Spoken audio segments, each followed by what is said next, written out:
કે કોન્ટ્રાવર્સી ઊભી કરો અને પોતાનું પ્રમોશન કરો, અને જે સરકાર છે એના વિશે સારું લખો એટલે પોતાનું પ્રમોશન થાય અને સરકાર એવોર્ડ આપે. ભૂકે બંને વસ્તુ એક જ છે. હા, હું એક વસ્તુ એવું કહીશ કે આ પુસ્તકની અંદર એક પણ વાર્તા કે એના એક પણ શબ્દ ક્યાંય મારી 2022માં બનેલી ઘટના સાથે પ્રભાવિત નથી.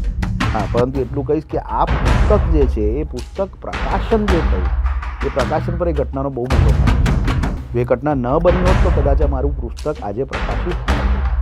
ફોટોગ્રાફરની નજરે માતાની મમતા એ જ આપવામાં આવ્યું છે. કેમ કે મારી વાત નથી, એ ફોટોગ્રાફરની જ વાત છે જેને મેં ખાલી શબ્દોમાં પરોવી છે. તમામ વાર્તાઓનો બેઝ જે છે એ ક્યાંક ને ક્યાંક જે આપણા જીવનમાં બનતા પ્રસંગો છે, આપણા સંબંધીઓ હોય, મિત્રો હોય, માતા પિતા હોય, એમની સાથેના બનતા જે પ્રસંગો હોય છે, પ્રસંગોને જ ક્યાંક ને ક્યાંક સાંકળતી મનોજભાઈ આ પુસ્તક જે છે એનો પબ્લિશર છે ઝેડકેન પબ્લિકેશન છે.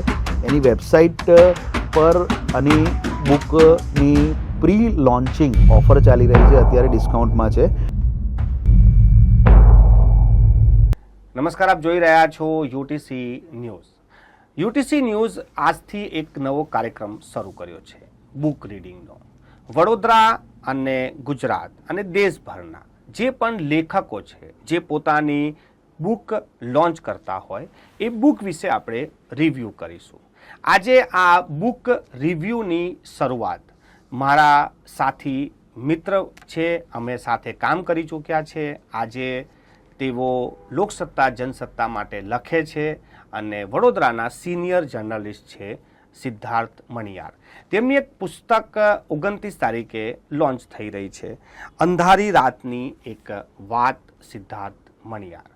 આ બુક લખવા પાછળનું તેમનું કારણ, આ બુકમાં શું છે, શું કહાનીઓ છે અને આ જે વાર્તાઓ છે એની પાછળનું એ શું વિચારે છે, આ તમામ વસ્તુઓ પર આપણે વાત કરીશું. આજની આ બુક રિવ્યૂમાં આપણે સિદ્ધાર્થ મણિયાર સાથે વાત કરીએ. સિદ્ધાર્થભાઈ, અંધારી રાતની એક વાત, આ જે એનું ફ્રન્ટ છે આ લાગે છે કંઈ હોરર જેવું, ડાર્કનેસ છે અને અંધારી રાત, આ શું છે ખરેખર? મનોજભાઈ, ખાસ કરીને વાત કરીએ તો આ એક જે મારી પુસ્તક છે અંધારી રાતની એક વાત, એમાં મારી 2 નવલકથાઓ છે, લઘુ નવલકથાઓ, એના સહિત બીજી 15 વાર્તાઓ છે, નાની નાની વાર્તાઓ છે જે કદાચ 10, 12, 15 પેજની હશે. એનું એક સંકલન કર્યું છે આમાં, અને એમાંથી એક વાત છે અંધારી રાતની એક વાત. અને એ વાર્તા બાકીના બધા ટાઇટલ કરતાં સૌથી સારું ટાઇટલ જે છે એ અમને આ લાગ્યું, એટલા માટે પુસ્તકનું નામ એના પરથી આપવામાં આવ્યું છે. પણ આ ડાર્કનેસ અને કોઈ એવું હોરર જેવી કોઈ કહાનીઓ તો નથી ને? આમાં એક પણ વાર્તા એવી નથી કે હોરર હોય કે ડાર્કનેસ હોય. આમાં તમામ વાર્તાઓ એ પ્રકારની છે કે જેનાથી હંમેશા લોકોને પ્રોત્સાહન મળે, કંઈક નવું જાણવા મળે કે શીખવા મળે. તમામ વાર્તાઓનો બેઝ જે છે એ ક્યાંક ને ક્યાંક જે આપણા જીવનમાં બનતા પ્રસંગો છે, આપણા સંબંધીઓ હોય, મિત્રો હોય, માતા પિતા હોય, એમની સાથેના બનતા જે પ્રસંગો હોય છે, પ્રસંગોને જ ક્યાંક ને ક્યાંક સાંકળતી વાર્તાઓ છે. અને ખાસ કરીને વાત કરીએ તો એક દીકરી અને પિતાની વાત છે, પુત્ર અને પિતાની વાત છે, 2 મિત્રોની વાત છે, એક ફોટોગ્રાફરની વાત છે કે જેને જીવનની અંદર હંમેશા ફોટોગ્રાફી જ કરી છે, પણ એની નજરે દુનિયા કેવી છે એની પણ વાત કરી છે. એટલે આ રીતની જ બધી વાર્તાઓ છે કે જે હંમેશા વાંચો તો કદાચ મારું એવું માનવું છે કે તમને એવું લાગશે કે આ બરાબર છે, મારા લાઈફમાં ક્યાંક ને ક્યાંક આવું કંઈક બન્યું છે. સિદ્ધાર્થભાઈ, જર્નલિઝમ ક્ષેત્રે તો હું તમને ઘણા વર્ષોથી જોઈ રહ્યો છું અને ઓળખું છું. આની સફર ક્યારથી શરૂ થઈ ગઈ? જર્નલિઝમ ક્ષેત્રે મારી શરૂઆત ઘણી દૂરથી છે. 2004થી હું એક જર્નલિસ્ટ તરીકે કામ કરી રહ્યો છું, અને 2018 સુધીમાં એટલે 2016 સુધીમાં એવું થયું કે યાર કંઈક બીજું કરવું જોઈએ, વાંચવું જોઈએ. પહેલાં તો શરૂઆત વાંચનથી થઈ હતી. એક મોબાઈલ એપ્લિકેશન હતી તેમાં રજિસ્ટ્રેશન કર્યું હતું, વાંચવાની શરૂઆત કરી. પણ પછી એવું થયું કે ચાલો આ રોજને એક ને એક પદ્ધતિ, બીબાઢાળ પદ્ધતિમાં સમાચારો લખવાથી કંઈક કંટાળો આવવાની શરૂઆત થઈ. ત્યારે મને એવું થયું કે જો હવે કંઈક બીજું નહીં કરીએ તો જર્નલિઝમ ફિલ્ડમાં જે મારો આગળનો જે સમય છે એ બહુ ખરાબ પસાર થશે. લખવાનું છૂટી જશે, કંટાળો આવશે. એટલે 2018માં મેં લઘુ વાર્તા લખવાની શરૂ કરી. નાની વાર્તાઓ હતી અને એ વાર્તાઓનો વિચાર ક્યાંથી આવ્યો તો કે ભાઈ કોઈક મિત્ર સાથે ઊભા હોય ને કોઈક મિત્રએ 2 શબ્દોમાં કોઈ વાત કરી હોય કે 2 વાક્યમાં કોઈ વાત કરી હોય. સોશિયલ મીડિયા પણ તે વખતે આટલું જ હાઇપર હતું. એમાં પર કોઈ નાની વાર્તા આવી હોય 50 શબ્દની 100 શબ્દની, એના પરથી થોટ લઈ અને પછી આ લેખનની શરૂઆત કરવામાં આવી હતી. એમાં કેટલીક આમાં પ્રકાશિત થયેલી 1-2 વાત તો કદાચ સત્ય ઘટનાઓ છે કે જે કોઈએ મને કીધી હોય ને મેં એને એલાબરેટ કરી હોય. એટલે એક લખવાની શરૂઆત જે થઈ એ 2018થી થઈ હતી, મારા જર્નલિઝમ ફિલ્ડથી અલગ, કે ભાઈ પત્રકારત્વનું બીબાઢાળ જે લખાણ છે એનાથી કંઈક અલગ કરવું હતું, એટલે આ લખાણની શરૂઆત કરી હતી.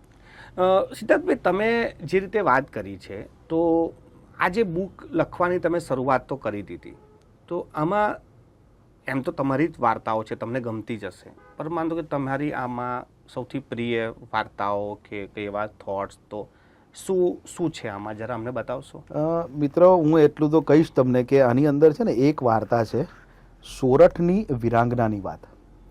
એટલે એવું કહેવાય છે કે ગુજરાતી સાહિત્યની શરૂઆત કોઈએ કરી હોય ને તો એ ઝવેરચંદ મેઘાણી છે. ઝવેરચંદ મેઘાણી એટલે ગુજરાતી સાહિત્ય અને ગુજરાતી સાહિત્ય એટલે ઝવેરચંદ મેઘાણી. તો ઝવેરચંદ મેઘાણીની એક વાત હતી સોરઠની વિરાંગના પર. એમને એક કવિતા લખી હતી, જે કવિતા આજે પણ સૌરાષ્ટ્રની અંદર જાઓ કે ગુજરાતી સાહિત્યની વાત કરો તો એ કવિતા આજે પણ એટલી જ પ્રચલિત છે. અને એ કવિતા સાંભળ્યા પછી એક દિવસ સોશિયલ મીડિયા પર સર્ચ કરી રહ્યો હતો, રીલ્સ જોઈ રહ્યો હતો, એમાં રીલ્સ એક આવી અને એ સોરઠની વિરાંગના પર લખેલી મેઘાણીની કવિતા, એ કવિતા મેં સાંભળી અને એના પરથી થોટ મને આવ્યો હતો કે સોરઠની વિરાંગનાની વાત મારે લખવી છે. પ્લોટ નક્કી પછી કર્યો કે કયા પ્લોટ પર લખવી છે, કયો પ્લોટ હશે, શું હશે એમાં, પણ એ વિચાર જે આવ્યો હતો એ ઝવેરચંદ મેઘાણીથી આવ્યો હતો. અને સાહિત્યમાં જ્યારે લોકો વાત કરે છે તો એક વાત એવી છે કે કોઈ પણ સાહિત્યની વાત હોય, જ્યારે વિશ્વમાં સાહિત્યની વાત થતી હોય ને તો નામ શેક્સપિયરનું લેવાય છે, પણ જ્યારે ગુજરાતી સાહિત્યની વાત થતી હોય ને તો નામ ઝવેરચંદ મેઘાણીનું લેવાય છે. એટલે એ જે વાત હતી સોરઠની વિરાંગનાની વાત, અને એ મારી લઘુ નવલકથા છે અને એ મારી સૌથી પ્રિય છે આ બધી તમામે તમામમાં. સિદ્ધાર્થભાઈ, તમે જેમ કીધું કે જ્યારે અમે આ પુસ્તકને વાંચીશું તો એની ઇર્દ ગિર્દ હશે કે મને એવું ફીલ થશે કે હું પણ આ અનુભવ ચૂક્યો છું. તમે એમ કીધું કે ફોટોગ્રાફરની નજરે કે પિતા અને પુત્રી, તો આ બધા રિલેશન તમારી જીવનમાં છે ખરેખર. એટલે તમે ફોટોગ્રાફર સાથે પણ ઘણું કામ કરી ચૂક્યા છો, પિતા તમારી પુત્રી પણ છે. તો જ્યારે આપણે ફોટોગ્રાફરની વાત કરવામાં આવે તો વડોદરા શહેરમાં જે ફોટોગ્રાફરો છે તેમને તમે કામ બી કર્યું છે, કોઈ કિસ્સો જે તમને યાદ હોય ને જે તમે પુસ્તકમાં લખ્યો હોય એવું કંઈ છે? એવું કંઈ વાત જે આ પુસ્તકની અંદર છે ને ફોટોગ્રાફરની નજરે માતાની વાત કરી છે. ફોટોગ્રાફર છે, મારા અંગત બહુ મિત્ર છે, એ એક SSGમાં ગયા હતા, હું નામ નહીં લઉં કારણ કે ઘણા બધા અંગત મિત્રો છે ફોટોગ્રાફરમાં. એટલે એ SSGમાં એક દિવસ ગયા હતા અને SSGમાં એમને એક ફોટો પાડ્યો હતો અને એ ફોટો પાડ્યા પછી એ મને ફોટો બતાવ્યો અને એ આખી વાત જે એમને કરી ઘટના સ્થળની, અને ત્યારે મને થયું કે ફોટોગ્રાફર, અને નજીકમાં જ વર્લ્ડ ફોટોગ્રાફી ડે આવતો હતો, એટલે મને થયું કે એને જે કીધું છે ને એને વાર્તા લખવી જોઈએ. એમને થોડું બહુ ટૂંકાણમાં કીધી હતી પણ એને થોડી એલાબરેટ કરી, થોડું એમાં વ્યવસ્થિત રીતે વાંચવાની મજા આવે એ રીતે એ વાતને તૈયાર કરી છે. એનું ટાઇટલ અને શીર્ષક પણ ફોટોગ્રાફરની નજરે માતાની મમતા એ જ આપવામાં આવ્યું છે. કેમ તો કે મારી વાત નથી, એ ફોટોગ્રાફરની જ વાત છે જેને મેં ખાલી શબ્દોમાં પરોવી છે. સિદ્ધાર્થભાઈ, તમે તમારું જે આમાં લખ્યું છે પ્રસ્તાવના, એમાં એક વાક લખ્યું છે કે આ મારા વિચારો છે, હું કઈ રીતે દુનિયાને જોઉં છું. ઘણી વાર્તાઓ એવી હશે જે અચાનકથી બંધ થઈ જશે ને તમને એમાં એન્ડ નહીં દેખાય. મારા પ્રત્યે એન્ડ હતો. એટલે તો આટલી બધી નિખાલસતા બોલવામાં કે ભાઈ જો આવું થાય તો એ મારી સોચ હતી, તો આ હિંમત છે કે નિખાલસતા છે કે વાર્તાનો એન્ડ તમને પસંદ ના આવે, મારા માટે એટલું જ હતું. મનોજભાઈ, બહુ સાચી વાત કહું ને તો અંધારી રાતની એક વાત, જે આ ચોપડીનું પહેલું નામ જે રાખ્યું છે ને, એ અંધારી રાતની એક વાત મારી એક વાર્તાઓ પૈકીની એક વાર્તા હતી.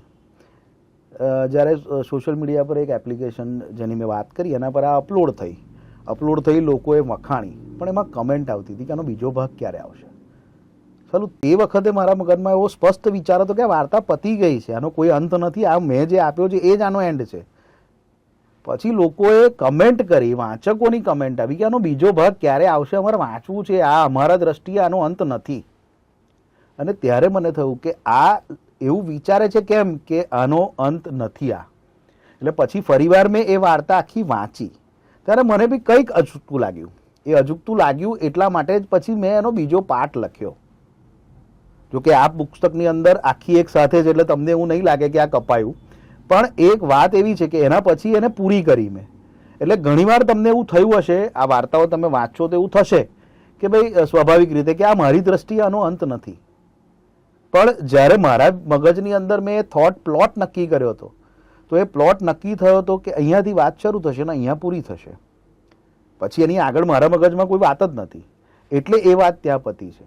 કદાચ વાચકને એવું પણ થાય કે આની આગળ હજુ લખી શકાયું હોત, પણ મારી જે પ્લોટ હતો એ પ્લોટ ત્યાં પૂરો થતો હતો, એટલે મેં ત્યાં બંધ કર્યું છે.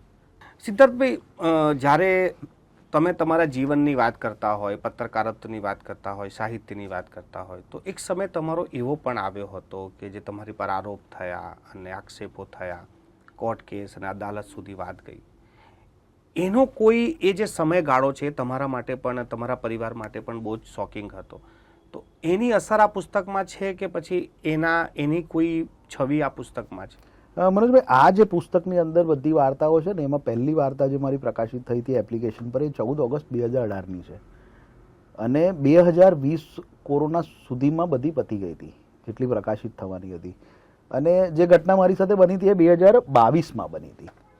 હા, હું એક વસ્તુ એવું કહીશ કે આ પુસ્તકની અંદર એક પણ વાર્તા કે એના એક પણ શબ્દ ક્યાંય મારી 2022માં બનેલી ઘટના સાથે પ્રભાવિત નથી. હા, પરંતુ એટલું કહીશ કે આ પુસ્તક જે છે એ પુસ્તક પ્રકાશન જે થયું એ પ્રકાશન પર એ ઘટનાનો બહુ મોટો ફાળો છે. જો એ ઘટના ન બની હોત તો કદાચ આ મારું પુસ્તક આજે પ્રકાશિત ન થયું હોત. એનું કારણ છે કે મારા એક બહુ અંગત મિત્ર છે, રવિ ઇલા ભટ્ટ કરીને છે, અમદાવાદમાં સ્થાયી છે, બહુ વરિષ્ઠ પત્રકાર છે, બહુ સારા લેખક છે, વિવેચક છે. એમના ઘણા પુસ્તકો સંબંધોને લઈને પ્રકાશિત થયા છે. ગુજરાત સમાચાર, સંદેશ જેવા નામાંકિત અખબારોમાં પણ તેમના લેખ સંબંધોને લગતા, રિલેશન પર આવે છે. અત્યારે ગુજરાત સમાચારમાં છે તો ગુજરાત સમાચારમાં લખે છે, પરંતુ એમની સાથેના મારા સંબંધોના કારણે જ આજે આ પુસ્તક પ્રકાશિત થવા જઈ રહ્યું છે. એમની મહેનત છે, એમનું માર્ગદર્શન છે, એટલે જ આ પુસ્તક આજે પ્રકાશિત થઈ રહ્યું છે. જો એ તે દિવસે મને હિંમત ન આપી હોત કે ભાઈ હવે આપણે પુસ્તક, તારી જે વાર્તાઓ છે એને આપણે પબ્લિશ કરવી છે, એને એક બુકનું ફોર્મ આપવું છે, હાર્ડ કોપીમાં આપવી છે, અને ત્યારથી આ એક વિચાર એમને મારા મગજમાં મૂક્યો અને પછી અમે બે જણે નક્કી કર્યું કે હા કરવું છે. અને એ વાતને આજે કંઈક 1-1.5 વર્ષ જેવું થયું અને હવે આ પુસ્તક લોન્ચ થવા જઈ રહ્યું છે. શીતલભાઈ, એઆઈનો જમાનો આવી ગયો છે, ઇન્ટરનેટ છે, લોકો આઈપેડ અને મોબાઈલમાં જ્યારે રચ્યા પચ્યા હોય એવા સમયમાં બુક લોન્ચ, આ કેવી રીતે સમજાવશો આજની પેઢીને? આજની પેઢીની વાત કરીએ ને તો હું મારી જનરેશનની વાત નથી કરતો, મારા પછીની જનરેશનની વાત કરું છું. એટલે અમે 1990sના છે કે 1900ની સાલની અંદર અમારો જન્મ છે. 2005ની વાત કરીએ તો 2005 પછી એક નવી જનરેશન આવી છે. એ નવી જનરેશન છે ને એ આજે ટ્રેનમાં, બસમાં, કારમાં, પ્લેનમાં સફર કરતી તમને જોવા મળશે. અને ભારત એટલો મોટો કોઈ વિકસિત દેશ નથી કે તમને દરેક ખૂણે ઇન્ટરનેટ 5 સ્પીડની સ્પીડે મળશે, 5Gની સ્પીડે. એટલે એ જે જનરેશન છે ને એ હવે બુક લઈને ફરે છે. એની પાસે તમને હાર્ડ કોપી હંમેશા દેખાશે. એમની બેગ હશે ને, જે હેન્ડબેગ એમની પાસે, એમાં 1 બુક કે 2 બુકની હાર્ડ કોપી હશે ને હશે જ. કેમ? તો કે એ લોકો વાંચન પસંદ કરે છે, હાર્ડ કોપી જ વાંચવું પસંદ કરે છે. પ્લેનમાં તમે જોશો તો કદાચ તમને કોઈ યંગ જનરેશનનો છોકરો કોઈ પણ ભાષાની બુક હશે કે છોકરી હશે, ભાષા પર હું નથી જતો, પણ એ પુસ્તક વાંચતો હશે. ટ્રેનમાં એ લોકો પુસ્તક વાંચતા હશે, બસમાં પુસ્તક વાંચતા હશે, મિત્રો સાથે ફરવા ગયા છે. અને આજની તારીખે હું કહું છું, વડોદરાની અંદર ક્રોસવર્ડ જેવી દુકાન છે જે પુસ્તકો માટેનું સૌથી મોટું ઘર કહેવાય છે, ગોડાઉન કહેવાય છે. ત્યાં પણ તમે સાંજના સમયે જો જશો ને તો એના કેફેની અંદર ત્યાંથી જ લોકો, કારણ કે ક્રોસવર્ડની અંદર એક સુવિધા છે, એનો કેફે છે. બુક લો, વાંચો અને મૂકીને જતા રહો. એની માટે તમારે કોઈ પૈસા આપવાના હોતા નથી. આજે પણ સાંજના સમયે યંગ જનરેશન ક્રોસવર્ડમાં ભેગી થાય છે. પુસ્તક પર ચર્ચા કરે છે, પુસ્તક વાંચે છે, શાંતિથી ખૂણામાં બેસીને પુસ્તક વાંચી કોફી પીને પુસ્તક પાછી મૂકીને ઘરે જાય છે. આ બહુ જ સચોટ વાત છે કે નવી જનરેશન છે એને વાંચવું ગમે છે. ડિજિટલ છે, એઆઈ છે, હા વાંચે છે. વાંચનમાં ડિજિટલ ફ્રી ઓફ કોસ્ટ મળે છે, જ્યારે પુસ્તક તમારે ખરીદવી પડે છે. એટલો જ ફરક છે. બાકી વાંચન આજનો યુવા કરે છે ને કરે છે ને કરે જ છે. અને એમને છે ને ડિજિટલ કરતાં તમે જ્યારે ફોન હાથમાં લઈને આમ વાંચો ને ત્યારે તમને હંમેશા ફિલિંગ એક સોશિયલ મીડિયા જેવી આવે કે તમે ફેસબુક સર્ચ કરી રહ્યા છો કે ઇન્સ્ટાગ્રામ કરી રહ્યા છો. જ્યારે હાથમાં પુસ્તક લઈને તમે આમ ખોલીને જ્યારે એને વાંચો ને ત્યારે તમને અનુભવ એવો થાય છે કે હું કંઈક વાંચી રહ્યો છું. એટલે આ અનુભવ જે છે ને એ અનુભવની વાત છે. વાંચન મારી પુસ્તક ડિજિટલ કોપી બી તમને મળશે અને હાર્ડ કોપી પણ મળશે, પણ હાર્ડ કોપીમાં જે મજા છે એ ડિજિટલમાં નહીં આવે. સિદ્ધાર્થભાઈ, વાત લખાણની જો આપણે કરીએ તો જે પણ લેખકો છે એ ગુજરાતી ભાષા કોઈ પણ હોય લખાણની છે તો એ એવી ભાષાના પ્રયોગ કરે છે, એવા શબ્દો કે જે આપણે વ્યવહારિક જીવનમાં હોતા નથી. અને ઘણા લોકોની આ ફરિયાદ હોય છે કે જો વ્યવહારિક ભાષાનો પ્રયોગ કરે તો વધુ લોકો કનેક્ટ થઈ શકે. તો આ વ્યવહારિક ભાષાનો મતલબ ભાષાને બગાડ દેવી છે કે પછી વ્યવહારિક શબ્દો પણ હોય છે જે સરળતાથી આપણે પીરસી શકીએ છીએ? મનોજભાઈ, વ્યવહારિક ભાષા એટલે ગુજરાતી ભાષા એટલે ગુજરાતી ભાષા જેમાં વ્યવહારિક હોય કે વ્યંગનો ઉપયોગ કરીએ છીએ. એટલે બેઝિકલી કોઈ પણ પુસ્તકની અંદર કોઈ પણ વાર્તા લખીએ, નકલકથા લખીએ એ એટલી સરળ ભાષામાં લખાવી જોઈએ કે સામેવાળાને વાંચીને એવું થાય કે આ પ્લોટ હું જીવી રહ્યો છું. જ્યાં સુધી તમે એમની ભાષામાં એમને વાંચન નહીં આપો ત્યાં સુધી એ પોતાની જાતને એ વાંચન સાથે કનેક્ટ નહીં કરી શકે. એટલા માટે જ એની ભાષા હંમેશા વ્યવહારિક રાખવાનો આગ્રહ જે પબ્લિશર છે એ પણ રાખતા હોય છે અને લેખકો પણ રાખતા હોય છે. ઘણી વખત એવું પણ હોય ને કે આજે હું આજે એન્કરિંગ કરી રહ્યો છું, હું એવા શબ્દોનો પ્રયોગ કરી નાખું કે લોકો કે અરે યાર વાહ શું શબ્દો છે. તો એવામાં જો એવા મુશ્કેલ શબ્દો લાવે તો મોટા લેખક કહેવાય કે એક શબ્દના આટલા શબ્દો મેં લખી નાખ્યા. તો એ જે હું લાગવા કરતાં લોકોને સમજ પડે મહત્વનું છે કે લાગવું મહત્વનું છે? તમે જે હમણાં તમારું ઉદાહરણ આપ્યું કે તમે એન્કર છો, તમે આજે એન્કરિંગ કરી રહ્યા છો, 100 માણસ તમારી સામે બેઠા છે, તમે એક બહુ ભારી વજનદાર શબ્દ બોલ્યા, એ 4 જણને સમજ પડી, બાકીના 96ને નથી પડી. તો એ 96 તમને નહીં વખાણે, એ 4 તમને વખાણશે. તમારે નક્કી કરવાનું છે કે મારે વખાણ 4 પાસે કરાવવા છે કે 96 પાસે કરાવવા છે. સેમ પુસ્તકમાં છે. મારું લખાણ જે છે એમાં ભારે શબ્દોનો ઉપયોગ કરી વ્યવહારિક ભાષાથી બહાર નીકળી અને મારે એના વખાણ 4 પાસે કરાવવા છે કે વ્યવહારિક ભાષા એકદમ સાદી સિમ્પલ લોકોને ગળે ઉતરી જાય અને ટચ થઈ જાય, એની સાથે પોતાનું બોન્ડિંગ બને એવી ભાષાનો ઉપયોગ કરીને મારા વખાણ 96 કરે વધારે મહત્વનું છે કે 4 કરે વધારે મહત્વનું છે? એ નક્કી રાઇટરે કરવાનું છે અને તમારા જેવા એન્કરે કરવાનું છે. સિદ્ધાર્થભાઈ, કોમર્શિયલ જમાનો છે, બધી વસ્તુ પૈસા છે, તો લેખકો જ્યારે એટલી બધી મહેનત કરતા હોય, લખતા હોય, તો થોટ શું ચાલે કે મારે એવી સ્ટોરી લખવી કે લોકોને ગમે કે પછી એવી સ્ટોરી લખવી કે વેચાય? 2 પ્રકારની વાત છે જે તમે જ કીધી. એક છે કે લખવું છે અને બીજું છે કે વેચવું છે. નક્કી લેખક કરે છે કે મારે શું કરવું છે. લેખક જ્યારે લખે છે ત્યારે પોતાનું લખે છે, પછી પબ્લિશર આવે છે કે ભાઈ તમે જે લખ્યું એ મને આપો, હું છાપવા તૈયાર છું, અને વંચાય છે, કારણ કે એ એનો પોતાનો થોટ છે. વાંચનમાં બીજો જે પ્રકાર છે કે મારે વેચવું છે, કે હું કંઈ પણ લખું ને વેચાવું જોઈએ. એમાં એવું છે કે ભાઈ મેં આ લખ્યું છે, પબ્લિશરને કહેવાનું કે મેં આ લખ્યું છે, અત્યારનો ટ્રેન્ડ છે, લોકોને વાંચવું ગમે છે, પછી એને પબ્લિશર લઈ જશે, ચેક કરશે, ટ્રેન્ડિંગમાં સેટ થતું હશે તો પબ્લિશ થશે, નહીં તો એ સ્ક્રેપ થશે, કાં તો પછી રાહ જોવી પડશે. જ્યારે લખવાવાળો જે છે, વેચવાવાળો નહીં, લખવાવાળો, એ લખવાવાળો માત્ર લખે જ છે. પબ્લિશર સામેથી એવું કહે છે કે વેચી રાખીશું, લઈ લઈશું, વેચાઈ જશે, ચિંતા ના કરો. આટલો ફરક છે. બીજો એક આ જ જોડાયેલો એક સવાલ છે. એક હોય છે કે જે એવોર્ડ લેવા માટે લખાય, જે તે સરકારો હોય એટલે મારે બી કોઈ પુરસ્કાર લઈ લેવો છે. બીજો એવા છે કે કોન્ટ્રાવર્સી ઊભી કરીને કોન્ટ્રાવર્સી જ લખવી કે જેનાથી ચર્ચા આવી જાય. બેઝિકલી છે ને આ બંને એક જ છે કે કોન્ટ્રાવર્સી ઊભી કરો અને પોતાનું પ્રમોશન કરો. અને જે સરકાર છે એના વિશે સારું લખો એટલે પોતાનું પ્રમોશન થાય અને સરકાર એવોર્ડ આપે. ભૂકે બંને વસ્તુ એક જ છે. પરંતુ આ જે વસ્તુ છે ને કે કોન્ટ્રાવર્સી ઊભી કરી, એટલે આજે સનાતન ધર્મ, જ્યારે સનાતન ધર્મ વિશે કોઈ વાત ચાલતી હોય, બધા જ સનાતન ધર્મની વાત કરતા હોય ને વચ્ચે કોઈક લેખક પોતાની જાતને વિવેચક સમજતા હોય અને કંઈક એવું બોલે કે જે સનાતન ધર્મની વિરુદ્ધમાં હોય, તો એમને એવું લાગે છે કે મારું પ્રમોશન થઈ રહ્યું છે. પરંતુ એક પરિસ્થિતિ એવી ઊભી થાય છે કે એનાથી એમના વાચકો ઘટી જતા હોય છે. એમને એટલો પ્રમોશન થાય છે, હું લોકો સુધી જઉં છું એવો આભાસ થાય છે. કારણ કે એક જ્યારે એ સોશિયલ મીડિયામાં એ વસ્તુ વાયરલ થતી હોય છે ને, ત્યારે એના પર ઢગલો કમેન્ટ, લાઇક, પછી વ્યૂઝ આવતા હોય છે, ફોરવર્ડ થતું હોય છે. પણ ચાલો એની ઇમ્પેક્ટ કેટલે સુધી જાય છે ને એ ન તો બોલનારને ખબર હોય છે, ન તો એ શૂટ કરનારને ખબર હોય છે. સિદ્ધાર્થભાઈ, બીજી વાત એવી છે કે તમે જેમ કીધું કે ભાઈ લોકો આજકાલ જનરેશન બુક તો વાંચી રહી છે. વાત આપણે વડોદરાની કરીએ તો વડોદરામાં લખનાર, વાંચનાર, એમના માટે કોઈ પ્લેટફોર્મ કે ઉભરતા હોવા જે લેખકો છે એમનું કોઈ ગ્રુપ કે કેવી રીતે લખી શકે એનું કોઈ પ્લેટફોર્મ છે? કેમ કે આપણે સાહિત્ય નગરી તરીકે પણ આપણે ઓળખીએ છીએ.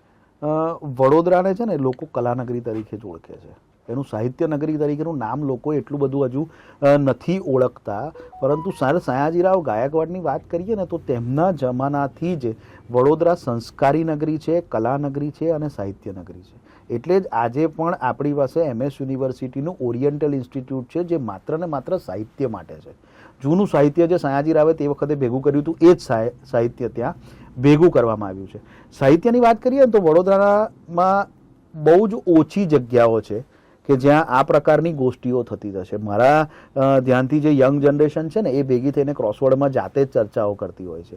પ્લસ ક્રોસવર્ડમાં કોઈક દિવસ બુક ક્લબ જે લોન્ચિંગ થતું હોય છે ત્યારે પણ લોકો આવતા હોય છે. કોઈ સારા લેખક આવતા હોય તો એમને સાંભળવા લોકો આવતા હોય છે એમની પુસ્તકને લઈને. પ્લસ કોઈ કેફેની અંદર, ઘણા વડોદરા શહેરના કેફે છે કે જ્યાં લોકો, છોકરાઓ, યંગ જનરેશન ભેગી થાય છે અને પુસ્તકો પર વાતો કરે છે. પરંતુ જ્યારે લેખકોની વાત આવે છે કે લેખકોની ગોષ્ઠી, તો સંસ્થા વસાહતની અંદર પુસ્તકાલય છે, ગુજરાત પુસ્તકાલય, જે વડોદરા બેઝ છે. અને ત્યાં યંગ જનરેશનના લેખકોથી લઈને વરિષ્ઠ લેખકો ભેગા થાય છે અને ગોષ્ઠી કરે છે. એટલે ત્યાં લખવાની જો ઈચ્છા હોય કે લખાણ કરતા હોય તો ત્યાં જાય અને ત્યાં બેસીએ ને તો પણ આપણને ખબર પડે છે કે કઈ રીતનું લખાય, કઈ રીતનું લખવું જોઈએ, શું એમાં થોટ પ્રોસેસ કઈ હોય છે, લખાણની પ્રોસેસ કઈ હોય છે, બધું ત્યાંથી આપણને ખબર પડી શકે છે. સિદ્ધાર્થભાઈ, છેલ્લો સવાલ કે હવે તમારી બુક જ્યારે લોન્ચ થઈ રહી છે, કોઈ ક્યાંથી આને બુક કરાવી શકે છે અને શું કિંમત રાખી છે? મનોજભાઈ, આ પુસ્તક જે છે એનો પબ્લિશર છે ઝેડકેટ પબ્લિકેશન છે. એની વેબસાઇટ પર આની બુકની પ્રી લોન્ચિંગ ઓફર ચાલી રહી છે. અત્યારે ડિસ્કાઉન્ટમાં છે. 230 રૂપિયાની અત્યારે પ્રાઇસ રાખવામાં આવી છે. પરંતુ ડિસ્કાઉન્ટ પ્રાઇસ અત્યારે પ્રી બુકિંગ ઓફર જે છે એમાં 185 રૂપિયા ચાલી રહી છે. ગૂગલ પર જઈને ઝેડકેટ ઝેડકેટ પબ્લિકેશન તમે સર્ચ કરશો તો એમની વેબસાઇટ મળશે અને એના પરથી તમે આ બુકિંગ કરાવી શકશો. મારા સોશિયલ મીડિયા પર પણ એની પ્રી બુકિંગ લિંક મૂકેલી છે, જ્યાંથી તમે આને બુક કરાવી શકો છો. ખૂબ ખૂબ આભાર સિદ્ધાર્થભાઈ, અને તમને અભિનંદન તમારી બુક માટે, તમારી આટલી વર્ષોની મહેનત માટે, જે હવે આ બુક લોન્ચ થઈ રહી છે. અમારા તમામ દર્શક મિત્રો, જો તમે પણ આવી કોઈ લખતા હોય, તમારી પણ કોઈ આવા શોખ હોય, તમારી પણ કોઈ બુક આવવાની હોય કે આવી ગઈ હોય, તો આપ પણ અમારી સાથે જોડાઈ શકો છો. અમે આવી જ રીતે બુક રિવ્યૂ કરીશું, તમારા જે મનની વાત છે એના વિશે ચર્ચા કરીશું. મિત્ર સિદ્ધાર્થભાઈની જે બુક આવી રહી છે એ તમારે જો બુક કરવી હોય તો અમે કોમેન્ટ બોક્સમાં પણ એની લિંક મૂકી દઈશું, ત્યાંથી પણ તમે પ્રી બુક કરાવી શકો છો.